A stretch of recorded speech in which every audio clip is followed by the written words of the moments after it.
Doutor, sobre essa entender questão do idoso ficar desorientado, ele sai para caminhar e não volta para casa, por exemplo, sai para ir a algum lugar, não volta para casa, a família fica desesperada, só encontra no dia seguinte, noutro ambiente, noutro lugar, até muitas vezes em outros municípios, né? E por sorte a família reencontra esse idoso. Queria que o senhor falasse um pouco sobre isso e que cuidados a família deve ter. Muito bem, Sidney. Na maioria das vezes, esses pacientes eles já têm dado alguns sinais de que alguma coisa está errada. Então, quando o idoso ele se aria, né, se perde, provavelmente a principal hipótese é que ele abriu um quadro de demência e aí ele não conseguiu, se perdeu a orientação do espaço onde é que ele está. Então, isso foi algum lapso na memória dele. A principal causa é demência na faixa etária dos idosos, é a gente pensar em Alzheimer e em algumas outras demências. Pode ser outras coisas? Pode ser ele está abrindo um quadro de delírio, por exemplo, ele está com uma infecção, essa infecção, a primeira manifestação que deu foi uma confusão mental e ele se perdeu. Uma privação de sono, ele está perdendo o sono e ele desorientou no outro dia. Mas o que a gente, assim, costumeiramente observa que esses pacientes já vêm dando alguns sinais há algum tempo, eles já têm alguma manifestação de algum outro lapso de memória, ele já, por exemplo, ele já falha em fazer alguma tarefa, vai fazer alguma coisa, não sabe o que está fazendo, se atrapalha com troco, deixa uma torneira ligada, perde as chaves, já tem outros episódios de ter se perdido na rua, discretas essas alterações, mas é a abertura ou é uma demência que está instalada há algum tempo, é a principal hipótese, ou pode ser algum quadro agudo, né? Uma infecção, como eu falei, uma privação de sono, um AVC, alguma coisa nesse sentido, algum remédio novo que ele tomou que desorientou.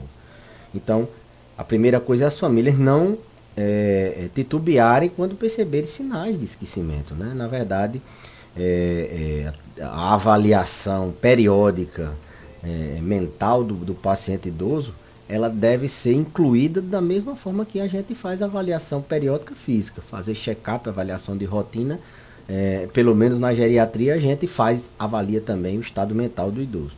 Então a família tem que estar atenta a isso, a família tem que, se não faz essa avaliação, tem que estar atenta aos primeiros sintomas, não achar que aquilo é da idade, não achar que, não, meu pai não tem, isso aí foi só essa vez. Fiquem atentos que um dia pode acontecer alguma coisa mais grave.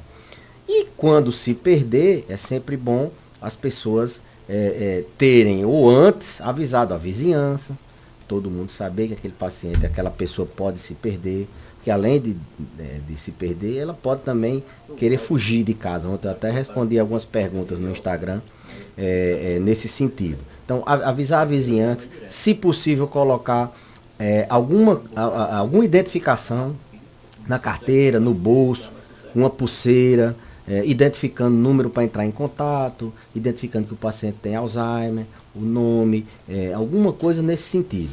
Tem algumas, na internet, a gente encontra algumas pulseiras de identificação que são localizadores, né? Bota aquela pulseira e a gente, através do celular, vai saber mais ou menos onde o idoso está. Porque eles podem se perder tanto na rua como no sítio.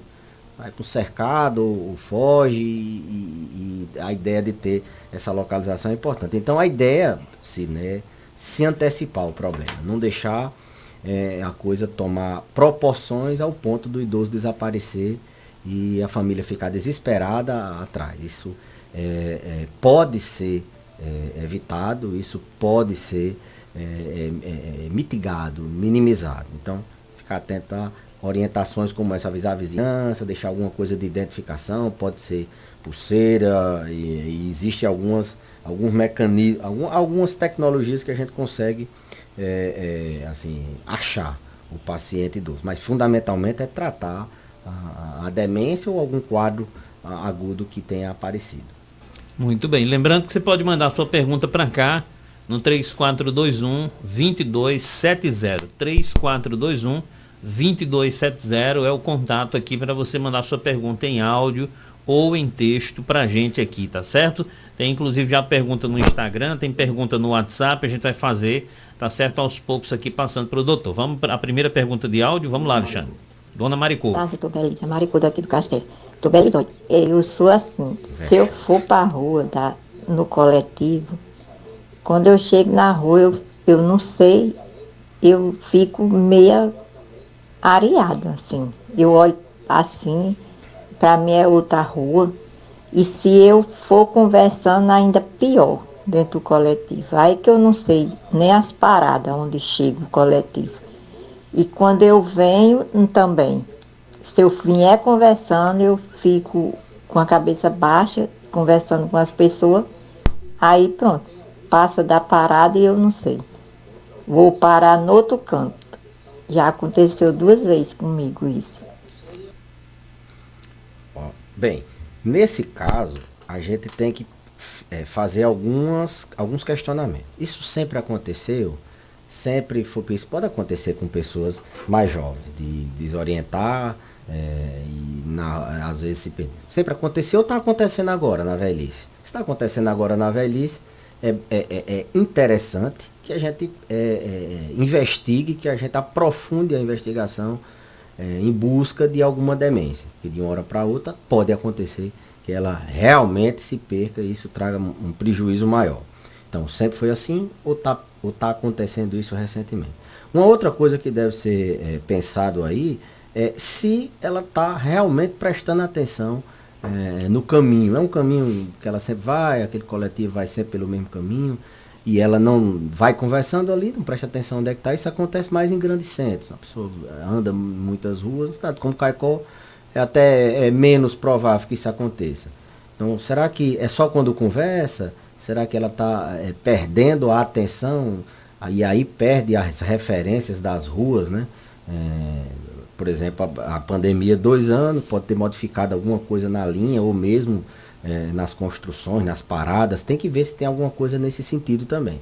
Mas é para se atentar, é para ficar observando e já se cuidar, já colocar ali alguma coisa de identificação, já avisar aquelas pessoas próximas, se naquela viagem tem alguém que sempre se encontra, eu às vezes me perco, se você um dia perceber, eu desorientada, faça isso ou faça assado, mas fundamentalmente, principalmente após os 70 anos, é fundamental que a qualquer sinal as pessoas tentem assim, ter a confirmação ou afastar algum início de uma demência.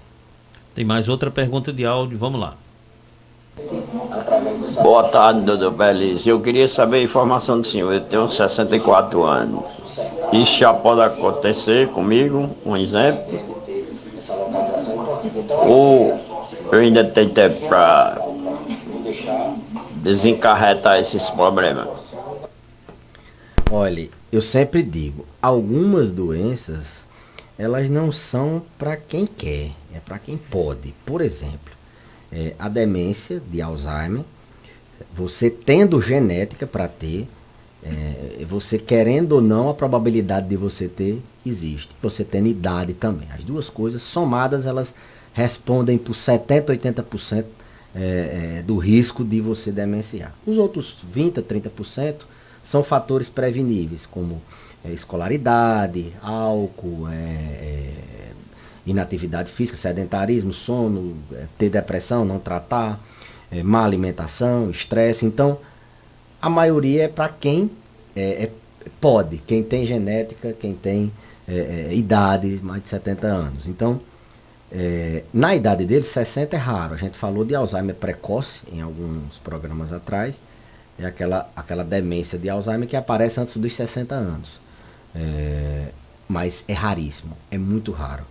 O que normalmente acontece, o que é mais comum, é a partir dos 70, 80 anos, à medida que você tem mais idade e você tem uma herança, você na família tem gente com Alzheimer, o risco de você demenciar é muito maior. Então, tendo esses fatores, idade, genética, e tendo os fatores modificados, uma pessoa sedentária, sempre estressada, não controla a pressão, não controla a diabetes, a probabilidade de ela ter a doença é muito maior, dela desenvolver a doença. Agora, 60 anos, com capacidade de ligar para o rádio, de mandar um áudio, é pouco provável que ele tenha algum indício de um risco de se perder. Pode até se perder, se arear, por outros fatores, que não uma demência. Muito bem, tem pergunta aqui no Instagram, deixa eu ver aqui, da Roberta Carla. A demência, ou é um comentário que ela fez, a demência é uma perca do juízo, às vezes eu fico pensando, ela esquece, mas pergunta, mas porque ela conhece todo mundo, pode passar anos, ela sabe, conhece, não entendi. Roberta, a mãe dela tem uma demência por doença de Parkinson. Ah, ela está falando da mãe dela. A demência por doença de Parkinson, ela é uma demência que aparece em fases avançadas do Parkinson. O paciente tem algumas características um pouco diferentes do Alzheimer, ele tem muita alucinação, vê as coisas, vê bicho, vê pessoas, vultos, tem muito transtorno do sono REM, se debate, tem pernas inquietas antes de dormir. Então ele tem algumas características que são mais assim, da demência por Parkinson. É aquela demência que dá em fases avançadas da doença de Parkinson. E muitas vezes o paciente ainda está com um comprometimento cognitivo leve e ele tem a memória ainda preservada. Ou seja, na doença de Parkinson ele vem perder a memória já em fase avançada. No começo ele não consegue andar, fica travado, mas a memória é preservada. Em fase avançada ele pode evoluir sim com a demência. E a memória vai se perdendo de trás para frente. Ele vai esquecendo, o paciente vai esquecendo o que aconteceu agora há pouco, depois ele esquece o que aconteceu há alguns meses, e a memória mais antiga, ela fica reforçada. É a que realmente ela são as últimas a se perder. Conhecer as pessoas dentro de casa, as pessoas próximas, desconhecer ela mesma, né? Ela desaprende atividades básicas como se alimentar, tomar banho. Então, na demência por doença de Parkinson, no início, quando o paciente nem demência tem só um déficit cognitivo, dá a impressão que ele só tem alucinações, ele só tem ainda transtorno do sono, dá a impressão que o paciente tem a memória preservada, mas ele já está com a memória de curta duração, de curto prazo comprometida, e à medida que a doença progride, as outras memórias vão sendo perdidas também. A questão de falta assim, de juízo é muito relacionada com os delírios, né, que é comum na doença do Parkinson. O paciente tem delírios, alucinações, como eu falei, e aí como, surtou, ele está tendo visões, saindo da casinha, perdeu o juízo. São, assim, sinônimos, né, de alucinações. Mas necessariamente quem tem Parkinson vai ter Alzheimer ou vice-versa? Não. Na verdade, o que tem é uma demência por doença de Parkinson. As duas doenças, elas são doenças neurodegenerativas, elas são por morte, perda de neurônios no cérebro. Uma atua na área da cognição, principalmente na área de memória, linguagem, capacidade de planejar, de executar algumas coisas. E a outra, o Parkinson, ele atua na parte física, motora, capacidade de se movimentar. Você fica rígido, lento, tremendo. À medida que a doença avança, tanto o Alzheimer o paciente vai ficando com comprometimento motor, como o Parkinson vai fazendo o comprometimento cognitivo.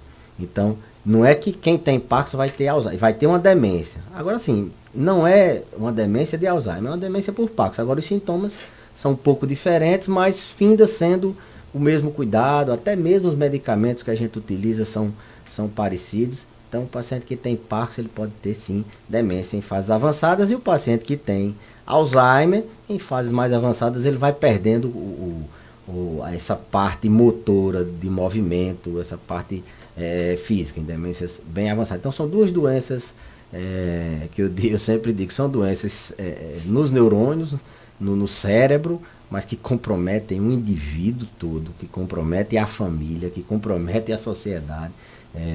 Toda uma complexidade de sintomas em vários outros órgãos. A gente falou aqui de memória, a gente falou a semana passada de alteração no intestino, altera a pele, altera mastigação, deglutição. Então, são doenças eminentemente cerebrais, mas que têm um comprometimento num todo bem importante. Muito bem, lembrando que você pode mandar sua pergunta para cá no WhatsApp 3421-2270. 3421-2270. Tem mais uma pergunta de áudio, vamos lá. Doutor Beliz, boa tarde. Eu tenho 64 anos, tenho um nódulo na tireoide, sou hipertenso, tomo duloxetina de 60 miligramas e tenho dor nas pernas, choro muito, tenho perca de sono. O senhor acha que isso é da tireoide? Boa tarde. Bem, a tireoide estando descontrolada, né? Lembrar que nódulo de tireoide não necessariamente altera a função da tireoide. Pode ser só um nódulo, ali um cisto, que a tireoide vai funcionar normalmente. E a tireoide, ela não funcionando bem, ela pode ter problema, doença de funcionar de mais ou de menos, sem necessariamente ter nódulo. Então são duas coisas diferentes. Não necessariamente você tem um nódulo, você tem alteração na tireoide. Que as alterações na tireoide, na função da tireoide, é que dão sintomas no corpo todo, assim vamos dizer. Sintomas, inclusive, de depressão, de ansiedade, de falta de energia. Então, ela perguntou se pode ser da tireoide. Se ela tiver esse nódulo e tiver alteração na função, o hipotireoidismo, ele cursa sim com alteração no humor, na alegria, no prazer, na vontade de fazer as coisas. Então, se tiver alteração no funcionamento, possa ser que ajustando a tireoide, ela melhore. Mas pode ser da depressão. Ela toma um medicamento para depressão e essa depressão pode precisar de um ajuste, seja em terapia com medicamento ou associar a terapia não medicamentosa, fazer terapia com a psicologia, mudar hábitos como atividade física, ajustar esse sono dela. O fato de não dormir prejudica muito o tratamento da depressão. Eu sempre digo, o sono ele é terapêutico também. Você dormir bem, quem tem transtorno de ansiedade, quem tem transtorno do humor, depressão, só o fato de você colocar o paciente para dormir, isso não quer dizer que é remédio que vai botar, com medidas de higiene do sono a gente pode conseguir, o paciente já dá uma melhorada. Então, se tiver alteração na função da tireoide, pode ser justificado por isso. Se não, pode ser sim pelo transtorno do humor, pela depressão, que ela falou que toma aqui um antidepressivo, a duloxetina, e isso precisa ser reavaliado, ou aumentado dose, ou associado a um outro remédio, ou associado a uma outra terapia, ou tirar algum fator estressor que esteja prejudicando o tratamento. Tem outra pergunta aqui, da ouvinte Ana Cristina. Boa tarde, doutor. A doença de Parkinson, ela pode ser retardada com o tratamento ou ela só evolui? Ela só evolui. Até hoje, a gente ainda busca algum medicamento que reverta a doença. O que a gente tem assim, a nível de cirurgia, a gente pode controlar a doença. Mas o que a gente faz é controlar a doença. Como pressão alta, como diabetes, como outras doenças que a gente não tem como curar, mas a gente tenta, a gente minimiza. O paciente fica simplesmente sem conseguir andar, travado, sem conseguir levantar. E aí os medicamentos ligam ele, né? Colocam ele para andar. Os medicamentos contornam esses sintomas em outros órgãos e sistemas, por exemplo, na memória, a gente controla no intestino, como a gente falou, eles têm muita alteração do sono, como eu falei, e o tratamento ele visa tentar deixar o indivíduo o mais independente e autônomo possível, deixar ele vivendo com a capacidade de fazer tudo sem depender de ninguém, seja em uma atividade mais refinada ou em uma atividade mais básica, o maior tempo possível. Então, não tem como. A gente tem muitas pesquisas de medicamentos que fazem neuroproteção, tem algumas pesquisas, até outro dia saiu na imprensa, de alguns tratamentos alternativos com questão de termoterapia lá nos Estados Unidos. Então, assim, tem muita área de pesquisa, mas o que a gente tem de literatura hoje que A gente não tem a cura, a gente tem o controle. Agora temos medicamentos muito poderosos, medicamentos que conseguem por boa parte, por muito tempo, deixar um indivíduo vivendo sem prejuízos maiores para a vida dele. Então, o fato de não ter a cura, a gente não pode desestimular, tirar a esperança do paciente. É como eu volto a falar, como doenças, como hipertensão, como diabetes, a gente tem o controle da doença, a gente tem como manter esse indivíduo manter esse indivíduo ativo, independente. No Alzheimer a gente já consegue retardar, né? Tem fatores modificáveis. Na doença de Parkinson é mais difícil isso.